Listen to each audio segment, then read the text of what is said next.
So here are the insides of the gearbox of my RPD. We have nothing really special here other than the modifications that have been done to some of the parts. So this is based on the CYMA version 7 gearbox, and what is changed from the original is I've had to flip the cylinder head other way around, because in the stock version 7 gearbox the nozzle is sitting in the top position like this because of the way that the gun is built. But in this I actually had to flip it the other way around to have the nozzle at the correct height to match the barrel.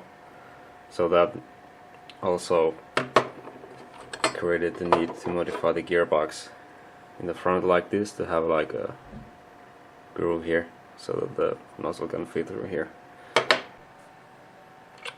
And then of course the tappet plate had to be modified to according to the different configuration of the cylinder head, because in the stock setup the tappet is actually on this side like this. So I had to make it shorter so that it can grab the nozzle this way, like this.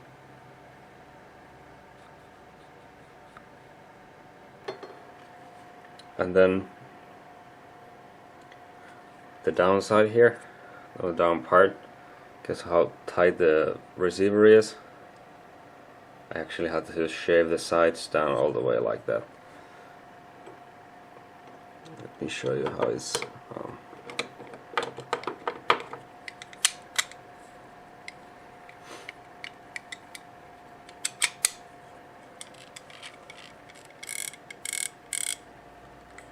so as you can see, the gears are really showing from the sides through here.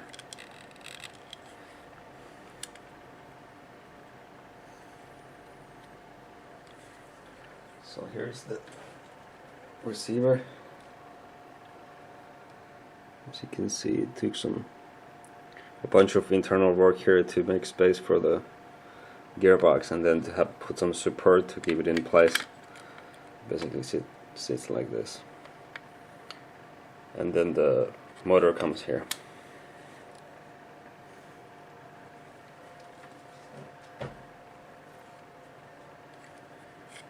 And also the top part, because of on the receiver there's the whatever it's called, the hatch. When you reload the railgun, the locking mechanism actually comes this close to the gearbox, so I had to cut this slot here. And then the back side is opened like this so that the motor cage can sit here. So this motor cage is my custom design. It is different from the stock one in such that it keeps the motor actually in a straight line, because in the stock version 7 it sits something like this, an angle, and there isn't room for that in the receiver, so I had to make this thing here. And then also this is a short type motor. I don't remember anymore what parts in here, but it's I think it's a 28 TPA neodymium magnet motor. And then the shaft is slightly shorter than a short motor, because the space in the receiver is such small that I had to basically cut everything to absolute minimum to make it fit. And the motor is actually glued on the mount, and it's not adjustable. So the way I adjusted the motor height, I actually had to change the dimensions of the pinion gear to shave the down part on it. Here's another one. So it's basically shaved down like this to make it sit deeper in the axle. This is an SHS D type pinion gear. And nothing too special here. It's a Lonex pump piston head, and then CYMA stock piston, which is alright. Lonex M120 spring and a super shooter spring guide. And the similar parts are stock with sorbothane, and then I believe this is a classic Army MP5 nozzle. It's the right length for this setup. So that's the gearbox. So here you can see the gearbox assembled And also another thing that I forgot to mention is the anti-reverse latch. This was a real challenge when making this because of the tiny space that was left for it. You can see here the lower axle. It's actually been shortened a little bit because it's so tight in the receiver that it can't be any longer than that. And then because of the way that the gearbox is cast, the structure around for this part is really compromised because of this cut here. So I can't really cycle the gearbox outside the receiver because this part can break off unless it's supported by the receiver. So that's kind of, you know, here you can see that actually the top part of the latch is, the top part of the axle is actually cut off, and it's sitting inside this brass sitting there to keep it aligned. So that's how that works.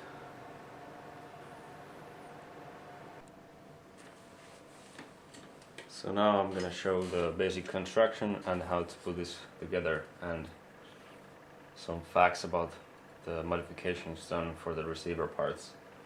So here's the upper receiver with the barrel, and the biggest challenge for the whole project was to make enough room for the gearbox to sit in the receiver, because as you can see the receiver is really narrow. I mean, it's narrow and then it's not very tall, so I had to do really severe millings inside to make enough room. And I didn't do these modifications myself. It was done by my friend, because I don't have the tools necessary to do such precise millings inside a steel receiver like this. So this is a deactivated gun, and after these modifications this gun is basically, it's beyond deactivated, it's basically trash, because it cannot be, even the best gunsmith in the world cannot turn this back into a working firearm, because there's no locking blocks, or I mean the recesses for the locking blocks or any of the rails for the moving parts, they're all gone, and the thickness of the receiver is really thin. It's like less than 3 millimeters, so its structure is really compromised. And the same thing with the lower receiver. As you can see, the holes for the motor, it makes the receiver quite weak. I mean, it's strong enough for airsoft use, but it's not strong enough to really take any kind of recoil. And yeah, so basically you cannot make this into a working firearm anymore. And then also the barrel is drilled through to make room for the barrel. I have a Madbull M4 hopup unit that has been modified to work in this setup. It just simply slides in like this.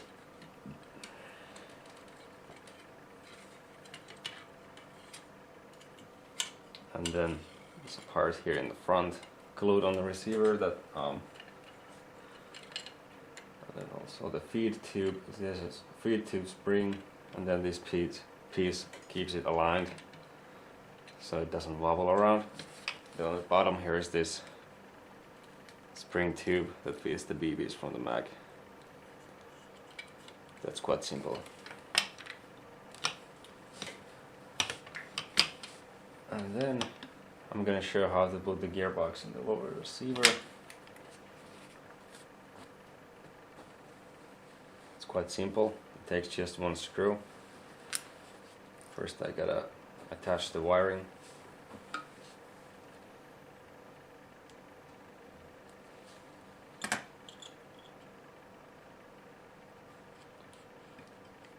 Just simply slide it in like this. So the gearbox goes in like this, and then this piece locks it in place. It's kind of tricky to do this on camera.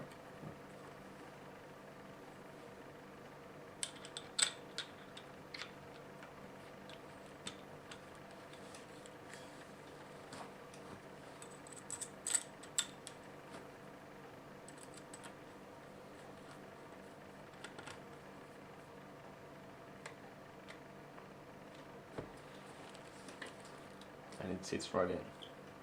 Then also the pin in the back is gonna keep the gearbox even more stable. Also, as you can see here, there's very little room for the actual pin. No, the lighting is bad now.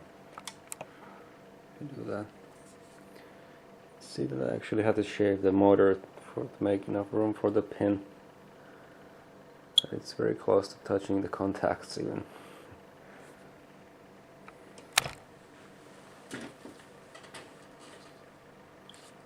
So then simply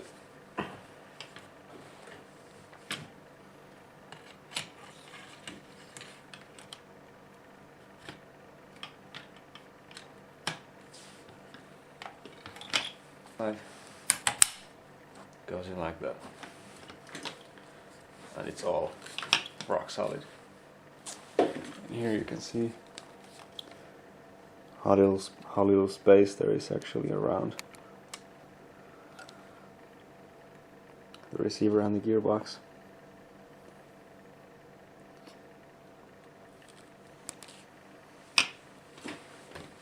And then I put this part in.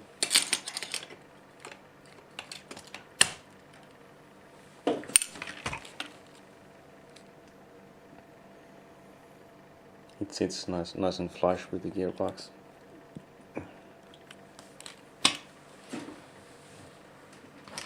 And its top cover.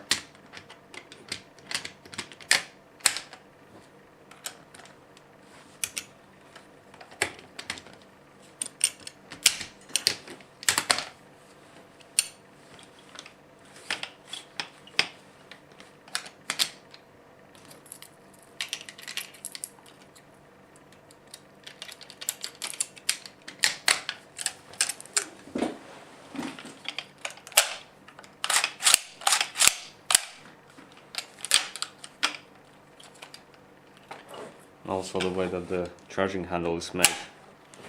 I'm not gonna open this up to show you it all the way, but here you can sort of see how it's made. So the original piston assembly has been destroyed and it's been replaced by this simple spring system, just for realism. And then the last part is this cleaning rod. That kind of hides this part here. Goes like this.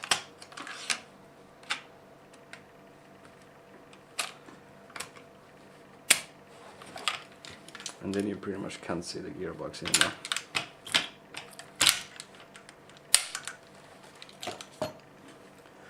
And then there's the magazine. It's the original drum that came with the gun. It's been modified to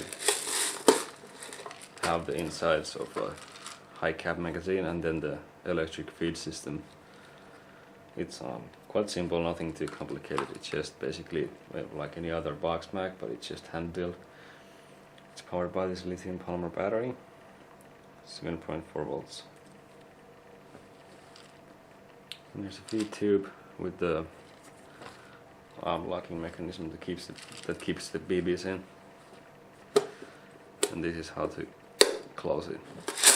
So this is how it works. There's like a, because the mag actually slides in like this, I cannot make that the kind of locking mechanism that is standard for most magazines, so I have to make this kind of thing that this slides backwards when it slides in the gun, and then it opens up this hatch and the BBs come out, as you can see. So quite simply it just goes like this.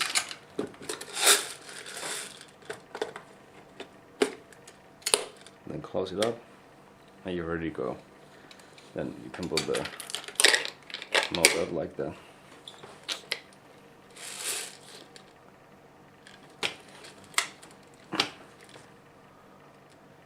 Yep.